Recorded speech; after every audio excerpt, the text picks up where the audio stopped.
ഗ്രാമിക ന്യൂസിലേക്ക് സ്വാഗതം. നവാഗതരായ വിദ്യാർത്ഥികളെ വായനയുടെ ലോകത്തെത്തിക്കാനുള്ള ഉദ്യമവുമായി Mokeri Rajiv Gandhi memorial higher secondary school 8ാം തരത്തിൽ പുതുതായി പ്രവേശനം നേടിയ വിദ്യാർത്ഥികൾക്ക് പുസ്തകങ്ങൾ നൽകി അവധിക്കാലം സർഗാത്മകമാക്കാൻ ലക്ഷ്യമിട്ടുള്ളതാണ് പദ്ധതി. വിദ്യാരംഗം കലാസാഹിത്യവേദിയുടെ ആഭിമുഖ്യത്തിൽ അക്ഷരചങ്ങാത്തം എന്ന പേരിലാണ് പരിപാടി സംഘടിപ്പിച്ചത്. സാഹിത്യകാരൻ രാജു കാട്ടുപുനം ഉദ്ഘാടനം ചെയ്തു. അല്ലെങ്കിൽ ബ്ലോഗിലൂടെയുള്ള വായനയെ അവർ വിശേഷിപ്പിക്കുന്നത് ഫ്ലോട്ടിംഗ് ലെറ്റേഴ്സ് എന്നാണ്, ഒഴുകുന്ന അക്ഷരങ്ങൾ.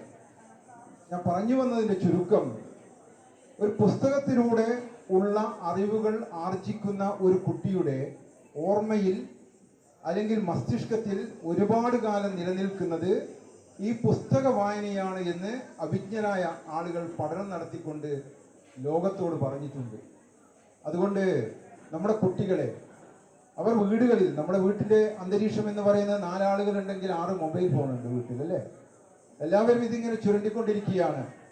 അതിനു പകരം കുറഞ്ഞ സമയം, ഒരു ദിവസം മിനിമം 1 മണിക്കൂർ നേരമെങ്കിലും പഠനത്തിന് ശേഷം ഇത്തരത്തിലുള്ള പുസ്തകങ്ങളുടെ വായന അവർക്ക് നൽകുകയാണെങ്കിൽ തീർച്ചയായും ഈ ലോകത്തെക്കുറിച്ച് അവർക്കുണ്ടാകുന്ന പുതിയ ആശയങ്ങളുടെ ഒരു വലിയ തരംഗം തന്നെ അവരുടെ മനസ്സുകളിൽ സൃഷ്ടിക്കും.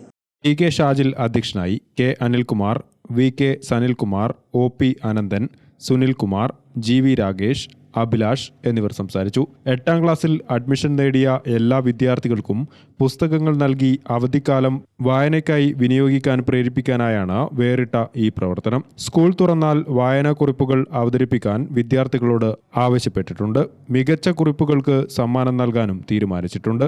മൊബൈൽ ഫോണിന്റെ അതിപ്രസരം മൂലം കുട്ടികൾ വായനയിൽ നിന്നും അകന്നു പോകുന്ന സാഹചര്യത്തെ ക്രിയാത്മകമായി പ്രതിരോധിക്കാനും കുട്ടികളിൽ ചിന്താശേഷിയും സർഗഭാവനയും വികസിപ്പിക്കാനും ലക്ഷ്യമിട്ടുള്ളതാണ് അക്ഷരചങ്ങാത്തം പരിപാടി. ഗ്രാമിക ന്യൂസ്, കൂത്തുപറമ്പ്.